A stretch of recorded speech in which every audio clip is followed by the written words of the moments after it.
Hello students, आज DElEd fourth semester की classes प्रारंभ की गई हैं, जिसके अंतर्गत आज आपको शैक्षिक प्रबंधन एवं प्रशासन के बारे में बताया जाएगा। इसकी शैक्षिक प्रबंधन की प्रथम इकाई होती है संस्थागत नियोजन। संस्थागत नियोजन का तात्पर्य क्या होता है? जैसे कि आप संस्था जानते हैं, लेकिन नियोजन शब्द का अभिप्राय क्या है? नियोजन दो शब्दों से मिलकर बना होता है। धनियोजन, जिसको हम नियोजन कहते हैं। नि का तात्पर्य होता है निश्चित, योजन का तात्पर्य होता है रूपरेखा बनाना। जिस तरह किसी कार्य की निश्चित रूपरेखा बनाई जाए, उसी को संस्थागत नियोजन कहते हैं। ऑक्सफोर्ड शब्दकोश के अनुसार संस्थागत नियोजन का अर्थ है उन कार्यों की रूपरेखा बनाना जिन्हें किया जाना है। विद्यालय प्रथम नियोजन इकाई है, जिसमें शैक्षिक नियोजन शिक्षा में बालक के भविष्य की रूपरेखा बनाना होता है। इस तरह की रूपरेखा जो कि उस देश के भावी नागरिक के लिए बालक को तैयार करना होता है। बालक ही उस देश का भविष्य होता है। इस वजह से उसको एक निश्चित योजना के तहत कार्य कुशलता, शैक्षिक कुशलता, कौशल विकास के तत्पर रखना जरूरी होता है। अब हम आप चर्चा करते हैं नियोजन सिद्धांत क्या होता है। नियोजन सिद्धांत मुदालियर आयोग की सिफारिश पे किया गया था, जिसमें शिक्षा में नियोजन हो सके।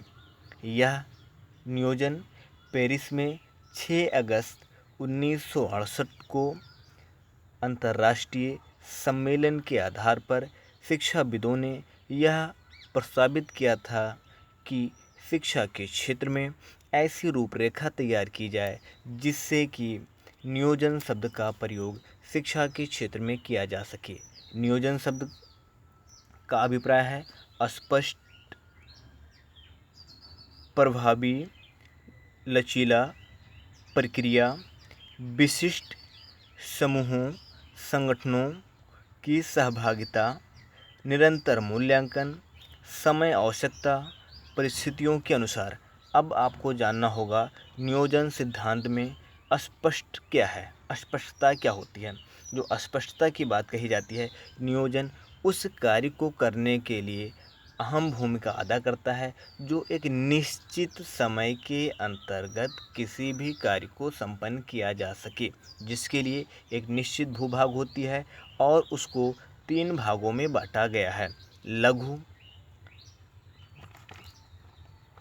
मध्यकालीन और दीर्घकालीन। लघु के लिए 2 से 3 मंथ होता है। मध्यकालीन के अंतर्गत 2 वर्ष से लेके 3 वर्ष होते हैं। दीर्घकालीन के लिए 4 वर्ष से लेके 5 वर्ष की योजना बनाई जाती है। दूसरा आपका होता है प्रभावी। वह नियोजन कार्य ऐसे किया जाए जिसमें किसी भी शैक्षिक क्षेत्र में बालकों को उस समाज के लिए प्रभावी बनाया जा सके। लचीला नियोजन संस्थागत का तात्पर्य है कि किसी भी व्यवस्था को सुचारू रूप से संकलित करने के लिए बौद्धिक फलक, ज्ञान की प्राप्ति, ज्ञान का आदान प्रदान, ज्ञान के क्षेत्र का सृजन करना, यह उसके लिए प्रभावी और लचीला प्रभाव देता है। प्रक्रिया जो कि शारीरिक विकास, भावात्मक विकास, नैतिक विकास, सौंदर्य अनुभूति की क्षमता के बारे में प्रेरित करता है। विशिष्ट समूहों, संगठनों की सहभागिता।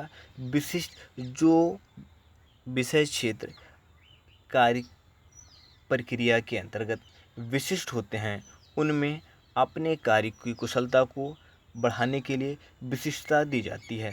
समूहों के अंतर्गत संगठन को एकीकृत करते हुए सहभागिता अदा की जाती है, जिनके अंतर्गत नियोजन कार्य पूर्ण प्रभावी होता है। निरंतर मूल्यांकन। जिस तरह किसी भी सरकार द्वारा पंचवर्षीय योजना बनाई जाती है, उस योजना का नियोजन किया जाता है जिससे यह प्रभावी हो, उस योजना का प्रभाव किस तरह कार्य करता है और वह किस कार्य के लिए सफल है या नहीं है। नेक्स्ट आपका होता है समय आवश्यकता परिस्थितियों के अनुसार। समय आवश्यकता परिस्थितियों के अनुसार अगर किसी विद्यालय में एक 4th क्लास का व्यक्ति एक निश्चित कालांश के अवधि में बेल लगाना हो, उस बीच किसी अध्यापक के द्वारा उसको किसी दूसरे कार्य के लिए प्रेरित किया जाए और उस कालांश की बेल या घंटी में देरी हो, उसको हम कहते हैं समय आवश्यकता परिस्थितियों के अनुसार से किया जाता है, जो कि संस्थागत नियोजन को प्रभावी करते हैं। बस आज की क्लासेस यहीं तक। हम नेक्स्ट क्लासों में आपको संस्थागत नियोजन की आवश्यकताओं के बारे में आगे चर्चा करेंगे।